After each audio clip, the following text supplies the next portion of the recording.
Hello everyone, my name is Jason and I am an ISFP. And this video is all about how I came to the conclusion that I am an ISFP. This video was requested by a subscriber, so thank you for asking the question and giving me this idea for a video. And thank you to all of you who have subscribed. I greatly appreciate the fact that you have done so. So how did I come to the conclusion that I was an ISFP? Well, I would say it was about 6 or 7 years ago, maybe longer than that I first learned about the whole concept of personality type.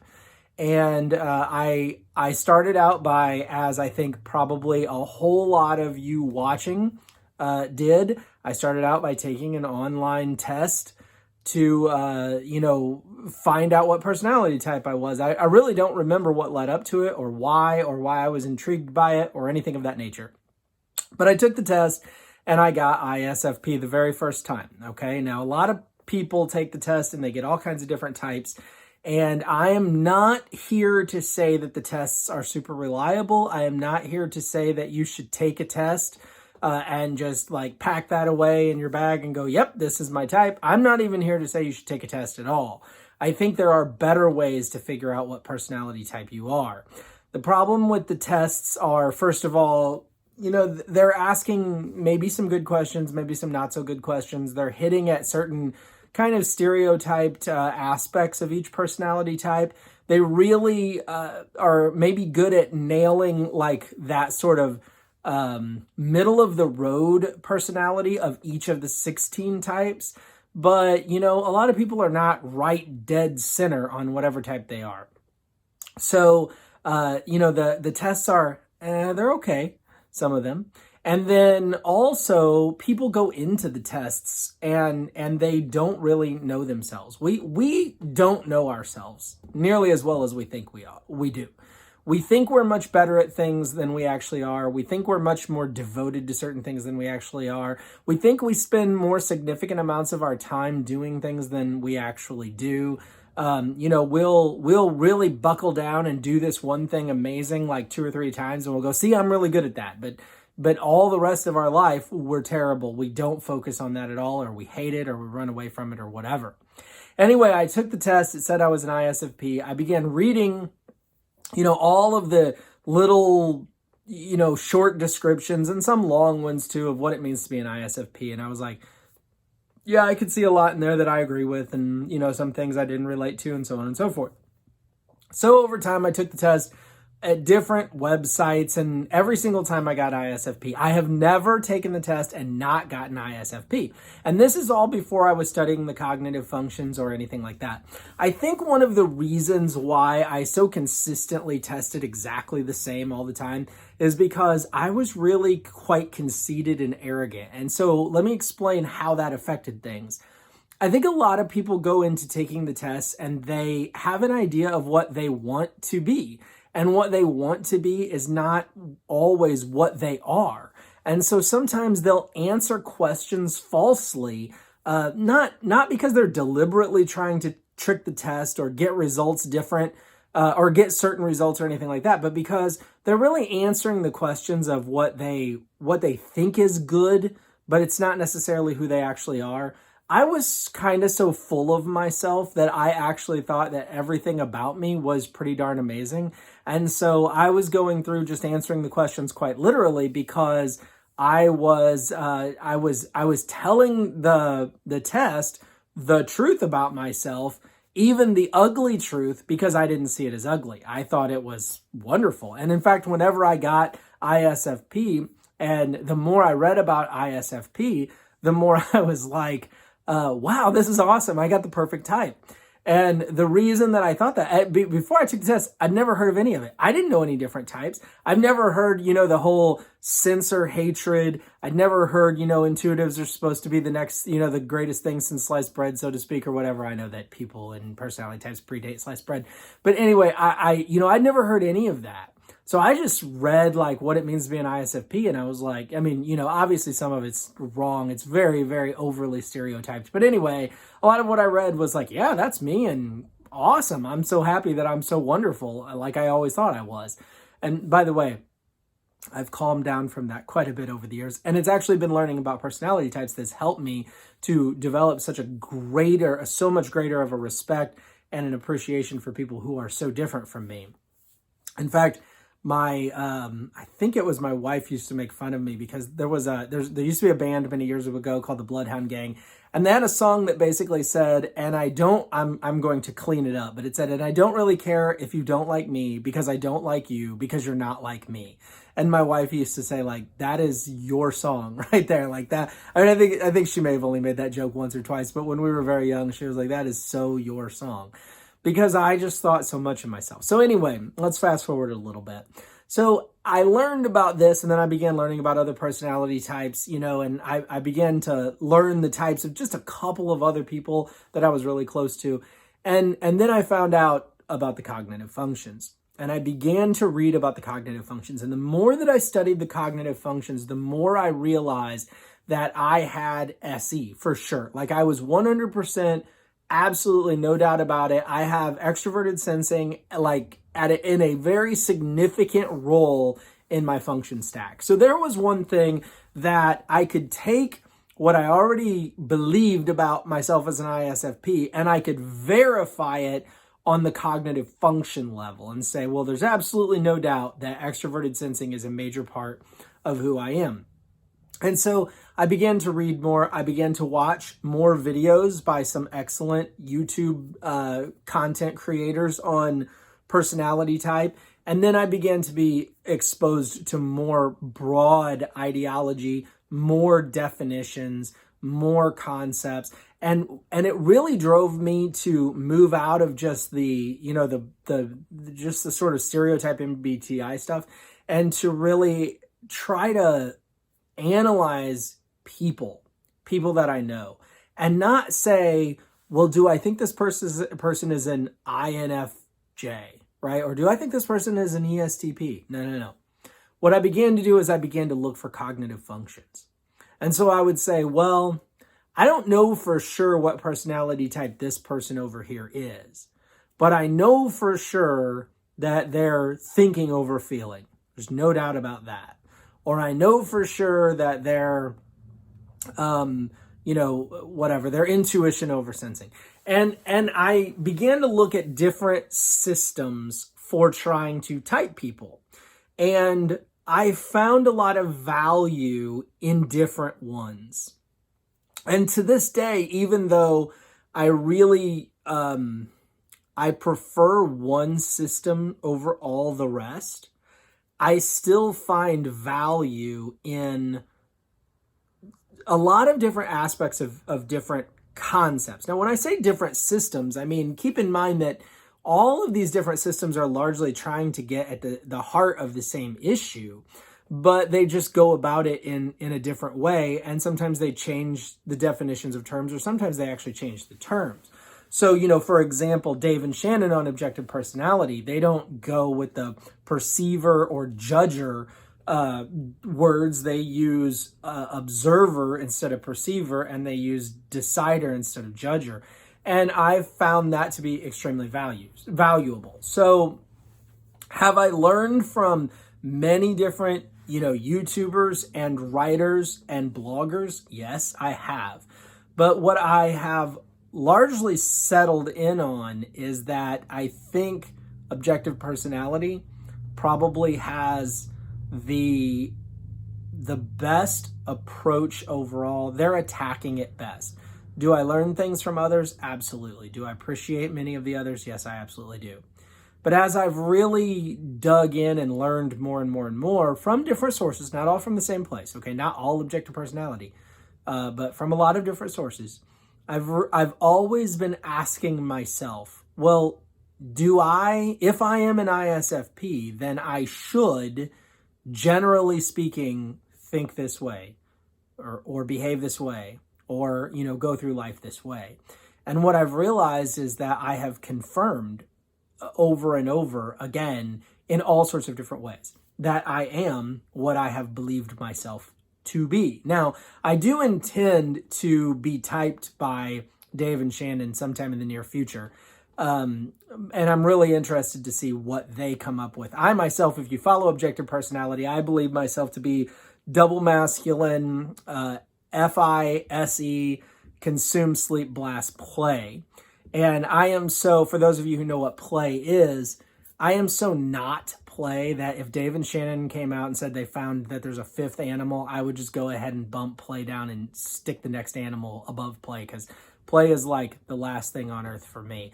I am exhausted when I have to spend very much time sort of having that, those interactions and that play back and forth like that. So right off the bat, because I'm so not play, I know that I'm not, my two extroverted functions in my cognitive function stack, there's no way that I have an extroverted function as my first function. There's just absolutely no way.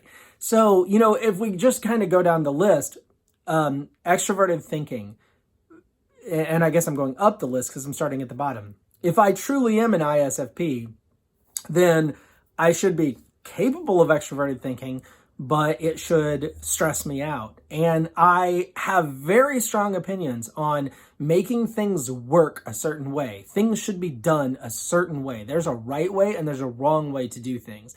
But whenever I have to implement them and face the group while I'm doing it, I become extremely stressed. So there's a confirmation for me. Put me in a room all by myself and say, make this thing work. And all I got to do is make it work and then come out when I'm done. I'm okay. It's not my favorite thing in the world to do, but I can do that. But as soon as you surround me with people and I've got to try to make it work with those people, oh my gosh, no thank you. So again, that's that extroverted thinking fourth combined with that play last. I just don't want to have to make things work in conjunction with other human beings where we're doing it together. That is stressful and exhausting to me. I can't stand it. And then, if I'm SE, then I have to be NI. Well, you can go through my past videos and see where I give examples of why I love to drill down on an idea. I get overwhelmed by many ideas. So I love to take in all that extroverted sensing data, which I knew for sure, if there was one thing for sure I knew about myself once I started to learn all this, it was that I had extroverted sensing very high in my function stack. But I want to drill down on one idea. I cannot be attacked or inundated with a multitude of ideas. It's overwhelming to me. So there again, we have that SENI axis. But at the same time, it isn't what I freak out over, okay? So in Objective Personality, if I'm right about myself that I'm an ISFP, then I'm a double observer, which means that I'm relatively balanced in the sensing and intuition area. So yes, I love to gather in lots of sensory data, and yes, I love to drill down on one idea. And yes, when people come at me with a multitude of ideas, it can be overwhelming, and I would prefer it not to happen.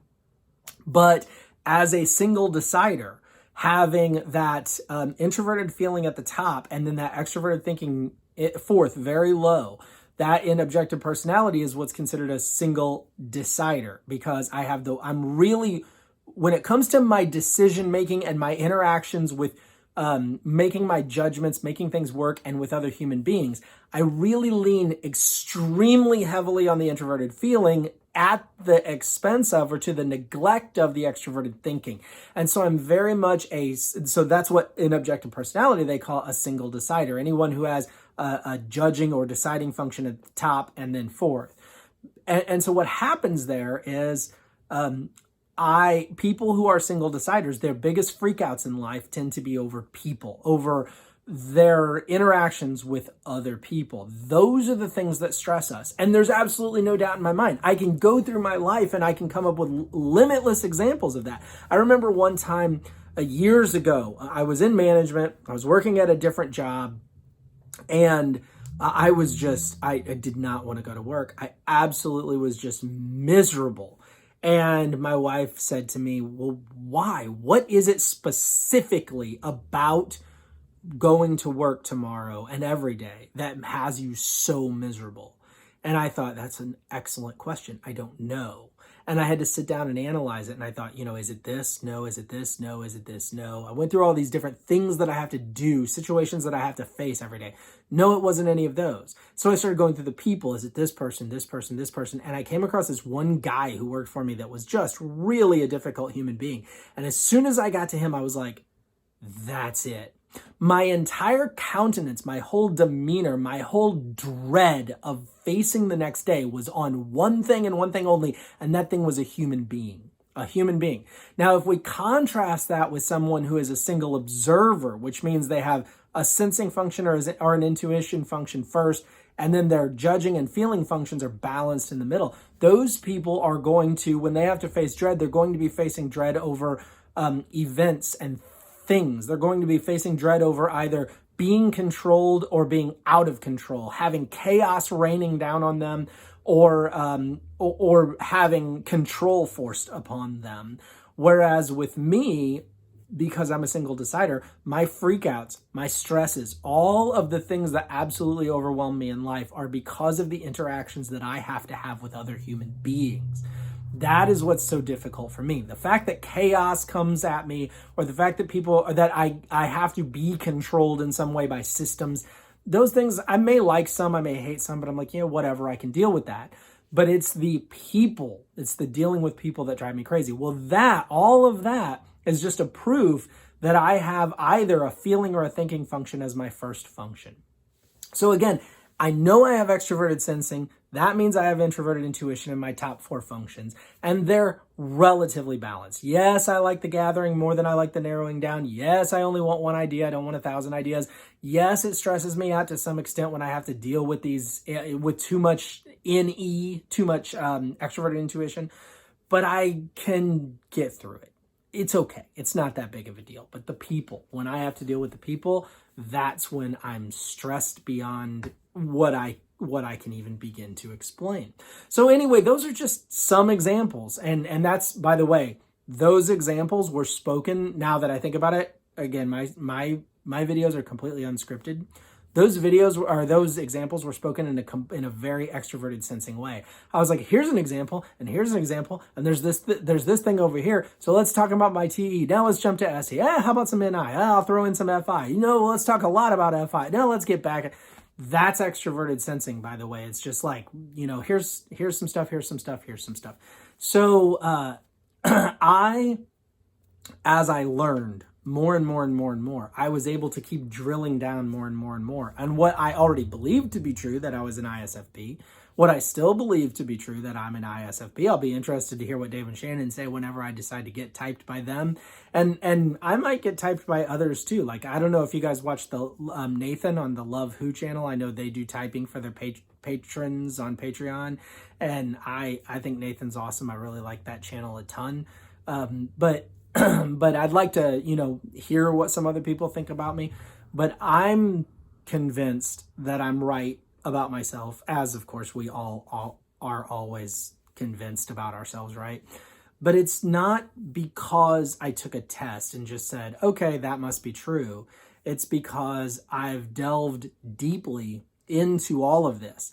And the more I understand the cognitive functions, and the more I understand the way the cognitive functions work together to create who we are, the more I see ISFP. The more I see, more specifically, FISE as my the two functions that I favor the most, the two functions that I run to the most. However, I will say this. I'm trying to develop, especially extroverted thinking. I'm working really hard to get better at extroverted thinking because it's really hard for me. But it's something that I see great value in. And so I'm working at it. But that's just another confirmation that I'm an ISFP. I see the value in extroverted thinking, but it's really hard for me. I have to put in a lot of work to cultivate it. So again, if I were an ESTJ, that wouldn't be necessary. I wouldn't have to put in that work because it would just come naturally to me. I hope that you found this interesting. I hope for the person that requested this video, this answers your question. If not, then comment and let me know what I left out, because I feel like I just kind of went brah with a whole bunch of information, and I'm not sure that it was it definitely was not in introverted sensing orderly fashion, that's for sure. So let me know what you think. Please give me a like if you enjoyed this video at all. And then please subscribe if you have not already. I would really appreciate that. Thank you so much for watching and have yourselves an awesome day. Bye now.